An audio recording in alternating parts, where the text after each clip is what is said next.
I was raised by parents who did not let fear make their decisions for them. Right. And I I thought love that that. was normal. What if the truth came in a gel cap and we could just pop it in our mouths and forget about it? Well, it doesn't. And we can't. But we can laugh in the face of reality while plotting our survival. Welcome to the Truth Tastes Funny podcast. I am your host, Hersh Rephun. And if my guests can handle the truth, so can you. Open wide, folks. Here it comes.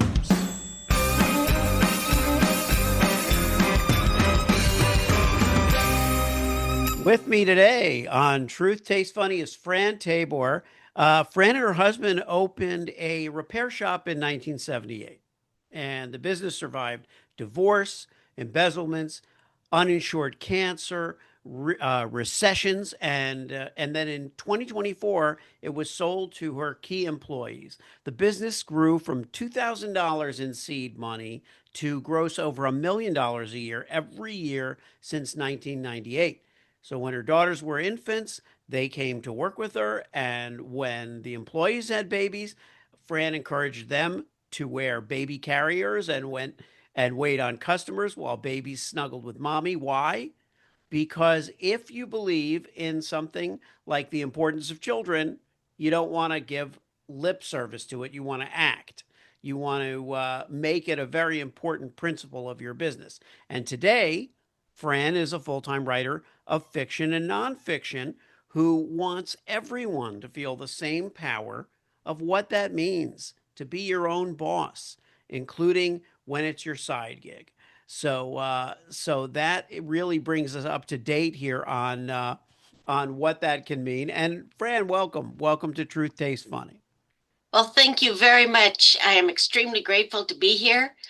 And I'm just very grateful to be part of the community of people that you have been interviewing and helping others by bringing out their story. Thank you so much.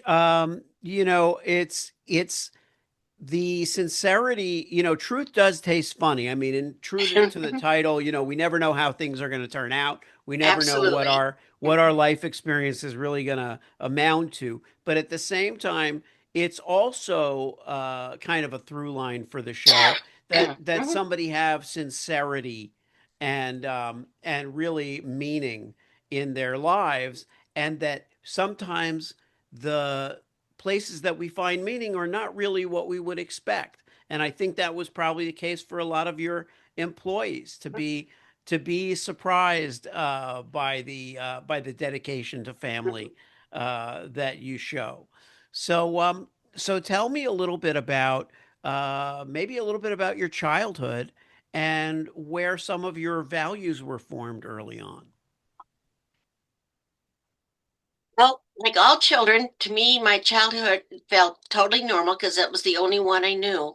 As an adult, I learned that it was a little more different than I had thought it was. My parents moved a lot when I was younger. When I was in the second grade, my father took a job with Weyerhaeuser Timber Company.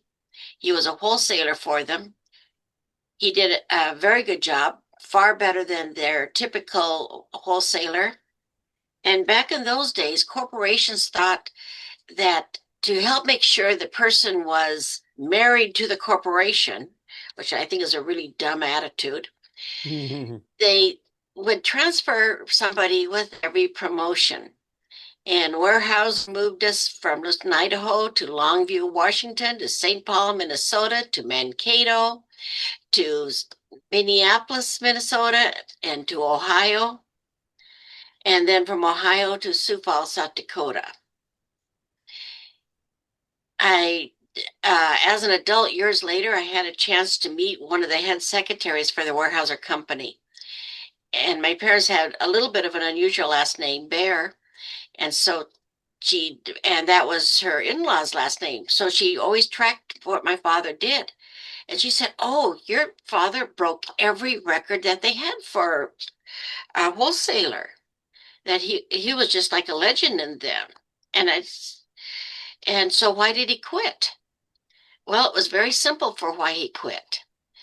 That while he was doing all this and while we were in Ohio, He got the official word, that they were going to weed out all of the undereducated, uh, inadequate people working for them. And it was found out that my father had only a high school diploma. Mm. Given the extreme difficulties of his childhood, he was lucky to graduate from high school. But he was always interested in learning. But he and my mother both loved learning, loved everything about learning. We could get our library cards whenever we moved to a new town. My mother took the attitude that every place we moved to was like a present to be unwrapped, to be discovered, everything we could about it. And when my dad told mom that Weyerhaeuser would no longer be giving him real promotions because he didn't have a college degree, my Right. mother's immediate response is, well, why are you working for such a stupid company? That anybody that would put a limit on what you could do because of a piece of paper versus what you did do. And they waited till they got transferred from from Ohio to Sioux Falls, South Dakota. And then about a month later, my father gave his resignation, and they were shocked that the other people had gotten that notice, either resigned immediately or kept working. Well, my folks had moved many times without the benefit of a corporation moving them. And Oh. when we moved with Weyerhaeuser, it was in style. They paid for our fancy motel stay until we found a place to live. They had, I hired people to clean up the new place you're moving to, along with cleaning up the old place you moved from. I mean, it was moving in style. They Hmm. knew that their next move, going back to the Northwest country, Rocky Mountain country, they'd be paying for everything themselves. They knew what that cost. So we moved from Sioux Falls, South Dakota to Great Falls, Montana. And then my folks ended up in Missoula, Montana. But I spent my last 2 years of high school in Great Falls, Montana. We're back to Rocky Mountain country, which is our favorite. Behind me in the screen there is Flathead Lake, the largest natural freshwater lake in the west of the Mississippi. It may be a pond compared to the Great Lakes, but we're proud of it out west here. Yeah, but it's so beautiful. If anyone is watching the video, it looks like a port, like a landscape that someone would paint, you know? The whole Rocky Mountains are that way. I'm very grateful my folks moved back to this part of the country, but I was raised by parents who did not let fear make their decisions for them. Right. And I I thought love that that. was normal. Well, it's not a question of normal or not. It's just something that a lot of people don't have the benefit of, you know, Right. and clearly these were things that your parents valued. Now, when you and your husband started your business, um, it was in the vacuum cleaner Yes, area. right. Because that's what my parents ended up doing for their business. And, family has influence. But we were Hmm. going to be just a small vacuum repair shop. And we quickly developed a very good reputation for being a repair shop. I say quickly, at the time, it seemed like it took forever because Hmm. the previous repair shop there um, did not have a good reputation. And one Oh, of the things I learned is if your competition has a good reputation, it helps your business too. Because right. Because they're trusting, the audience will be more trusting of you. absolutely, because people put things in categories. So when you help your competition, you're helping yourself too. Yeah. And most competition doesn't seem to understand that. Yeah, I think we live in a world, I talk to so many brand owners and brand builders and experts in the field. And, competition seems to be something that would be on the mind of every business owner. Oh, I want to destroy the competition. I want to beat the competition. The smartest people in business, the people who succeed at the highest level, have traditionally not shown an appetite for conquering so much as excelling. Very much so. It's like years ago, maybe a lot of your listeners are too young to remember this. But there were two people that were competing in skating, and one of them just kept working and working at being better. The other one ended up attacking her primary rival and Yeah. acted like she couldn't figure out why she ended up in jail over doing that. But she figured, well, if this gal just got a broken leg, then I wouldn't have to worry about her in the competition. Uh, that type of attitude not only can result in criminal behavior, but it keeps you from doing your best. Yeah. You're just lowering the bar to where you're at, You're you not know? only lowering the bar, but most of us have brains that are hardwired to really focus on one thing at a time. And if you're focusing on the other guy, you are not focusing on yourself and what you can learn and what you can do. You it's like deliberately taking brain cells out of your brain. That is, Yeah. Now, when was it that you decided to uh, make the employees owners in some way of the business? the several years ago, my mom's last year of life, we got together, us four kids, and decided that she could no longer live alone. I had the most flexible schedule because I was a business owner. My younger sister was a foster parent, and there was no way she could leave foster kids alone. Yeah. I had a brother that had a regular 9 to 5 job during the week, and my other brother lived in Iowa. The Iowa brother contributed money, lots of it. I spent the week with my mom from Monday through Friday. My brother in Missoula was 2 miles south of here, is a mile south of where my mom lived. He came up on the weekends. I was home on the weekends when I catch up on sleep, check out what's going on with the business. And between that brother and I, we stayed with our mother during her entire last year of life. We also had hospice care, Wow. which I cannot say enough good things about hospice. And I was genuinely surprised. My business kept going without me. I had always preached that a good owner works at replacing themselves.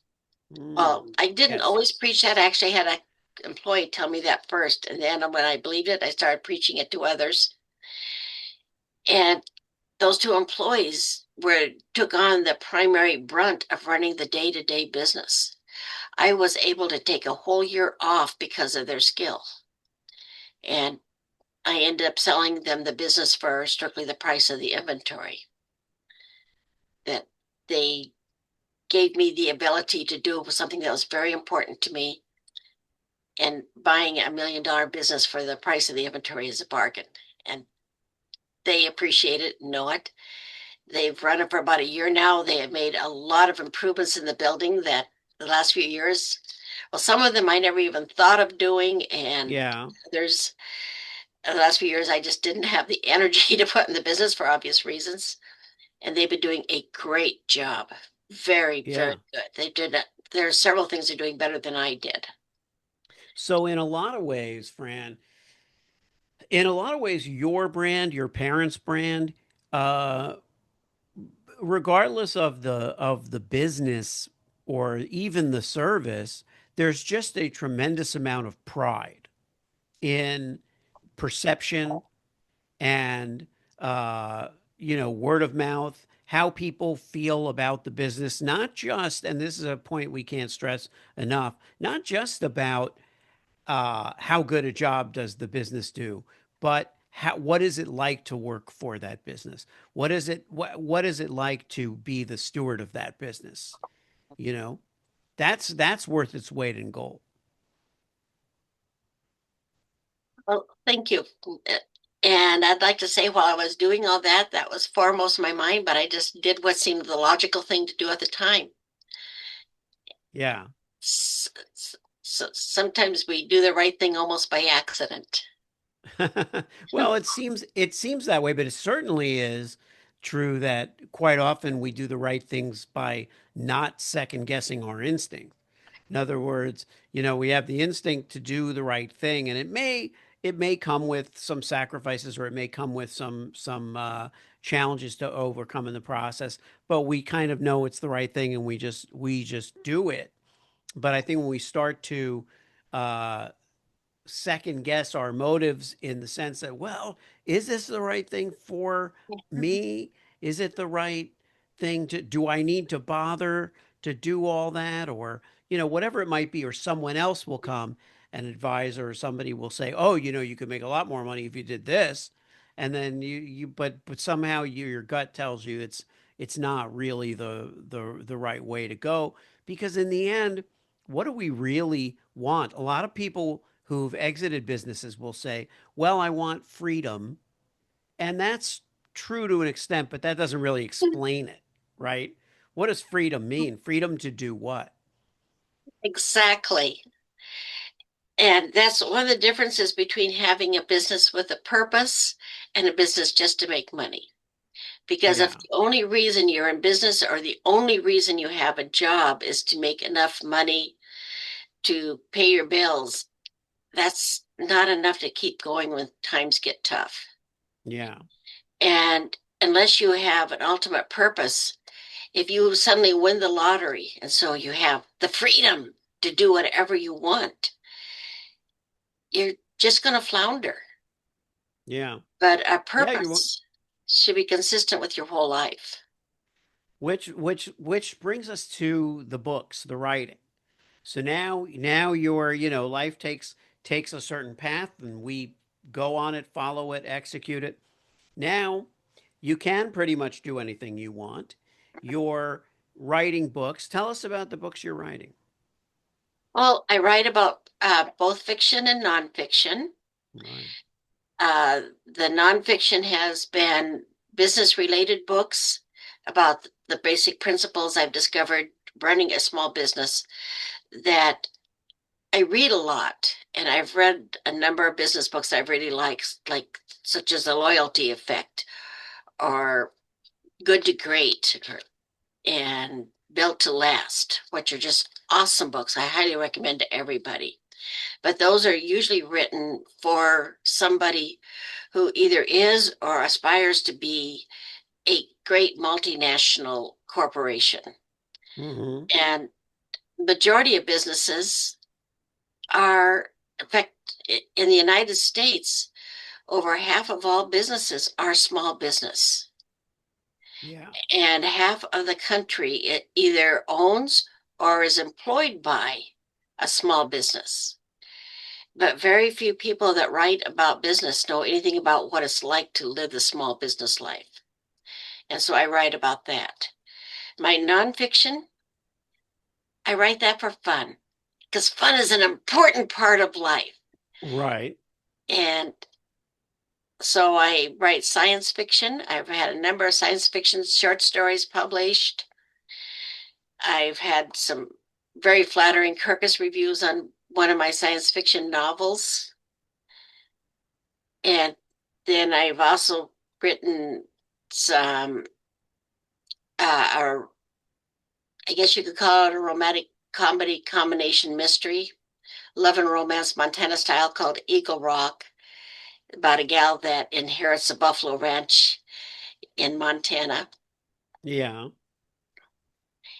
And then I recently had a national award for a more serious book called The Choice, about a gal that gets a sperm donation from her dying husband. This is something that's been done for many years. And then she learns something about the true, there's a hospital mix up, and she learns something about the true sperm donor that convinces her she could never love the child she carries, but she's a very strong anti-abortion activist. And the problem she goes through trying to reconcile her deepest beliefs with the fact that she knows she could never love the child she's carrying. Wow. And Wow. that's called The Fascinating. Choice. Well, So now, you know, it's fascinating to me as someone who's written in many mediums, and I've also written across a lot of different genres. I don't even know that I have a favorite, you know, because I think I was different ages at all the different Mhm, ages I wrote different mhm. genres. And we write, you know, for the season of life that we're in many ways, Yes, whether it's escapist or it's exactly a reflection of it, doesn't matter. It's where our head is at. yes. What are you working on now? I just finished a second science fiction novel. It's one that is it's probably the most difficult thing I have ever written. It's called One Planet, Two Worlds, and it's about a coming alien invasion, a deep ocean octopus community that flies spaceships, and an intermediary alien who helps the octopus and the humans start to talk to each other. Wow. I had a vision for it several years ago. I wrote it as a short story. I sent places, and everybody sent it back saying, "Well, this is a really good story, interesting concepts. This should be a novel, not a short story." And after you get that same reply from several different magazines, you think, okay, I'll turn it into a novel. Yeah. It's been very Well, challenging and a lot of fun. Well, if someone tells you that the story has legs, you can also say, well, it has tentacles. It doesn't just have Yes. legs, but it does sound, but you know, it's amazing when we let our imaginations go. It does bring to mind, you know, we'll circle back kind of to reality and truth Hmm. with this. Is that Yeah. something that you have a belief in extraterrestrial life? Uh, I find it fun to think about. Hmm. Some people think that the fact that I am a serious Christian is incompatible with believing in an extraterrestrial life. But as a writer, I know that one of the great difficulties is knowing what is important to leave out, what is important to include. And as a writer yourself in different genres, I'm sure you've encountered that many times. Is this Yeah. detail important to include, or will it just make things more confusing? And I think God knows us people way better than we know ourselves. And if he had talked about extraterrestrials in the Bible, I am very sure, myself included, I'd be more worried about what kind of beings were on other worlds than doing the right thing by my neighbor. So he said Wow. nothing Yeah. one way or the other about it. Yes. So, and up Yeah. until 1900, the more devout the Christian, usually the more apt they were to believe in extraterrestrial life because any other belief would limit God's power. And somehow Yeah. that took a flip around 1900. I have no idea why. That, Well, I was gonna say, you know, my take on it is very similar in that, you know, and I was raised Jewish, and so you know, I was raised learning, you know, biblical texts as well as um, various liturgical texts and analyses, you know, of the Bible and so forth. Mhm, And you know what always occurred to me was if there are no limits to you know God's power as an mhm, example, you know, then it really is all about possibility. Is it possible? yes. Not is it probable? Is it likely? But could it happen? Could it exist? And I agree with you 100% that it's about what you leave out. If you look at the Old Testament as a chronicle of every single thing that happened, then it doesn't make any sense. If you look at it Mhm, in terms of there's a reason why these stories are there, mhm, and there's a lot of things that we don't know, then the two things that come through are number one, we're not supposed to know everything. And if we did, that would be pretty boring to live our lives knowing mhm. everything, the secrets to everything. Why would we bother, right? We wouldn't Right. bother. And, you know, so there's that. And the other part is that we're never going to know everything. So the goal on Mhm, life of life isn't to figure out everything. It's really to wrestle with the contradictions and complications that life presents. That seems to be the only kind of logical thing that we can do here on Earth. Mm-hmm. And as you pointed out, Fran, honoring your neighbor and being a good neighbor is really much more fulfilling and important than, let's say, knowing what's going on at Area 51, right? Right? Because we're still figuring stuff out. We don't know. Very I think that if there is extraterrestrial life, they've been very patient with us because we are not very quick to learn relative to the secrets of the universe. So I think Yes. I think the bottom line is both with fiction and nonfiction, there's so much fun to be had and so much Mm-hmm. goodwill and knowledge to be shared. So Yes. I'm so glad that you are doing that after all of the other wonderful accomplishments, mind you, not just someone who's been a writer or novelist, forever, but Mm-hmm. who's doing it now. Let us know where people can find you. Um, if you go to frantabor.com, you'll get information about one of my books. I am also on Drafted Digital because I self-publish. And if you go to Drafted Digital and look up Fran Tabor, you'll find out about all of my books. So Wonderful. there's many places to find me. Wonderful. And then leave us as we, when people hear this, they'll probably be, embarking on the new year. They'll be into 2026. What is so little advice you can give people out there listening as they charge forth into a new year? Primary advice that my parents always lived by: know how what you are doing will affect your neighbors. Know if somebody were to find out what you were doing right now, if you'd be proud that the knowledge was shared.